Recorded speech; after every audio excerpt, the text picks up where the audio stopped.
राम राम सभी भाइयों को। हम आ चुके हैं हमारे वेयर हाउस।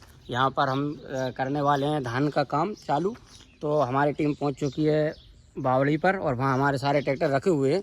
तो हम आपको दिखाते हैं आज कौन से ट्रैक्टर से क्या काम करने वाले हैं। तो ये खड़ा है हमारा कबूतर ट्रैक्टर, इसमें लगी हुई है ये छत्ती, इसको बोलते हैं मिनी पिलाऊ। ठीक है ना। इससे क्या करेंगे, हम घराई करेंगे और इसके बाद आगे चलते हैं, आपको दिखाते हैं। ये खड़ा हुआ है हमारा टाइगर, इससे ब्लेड से अपन बनाएंगे धान वाले गले। ठीक है, और आगे चलते हैं।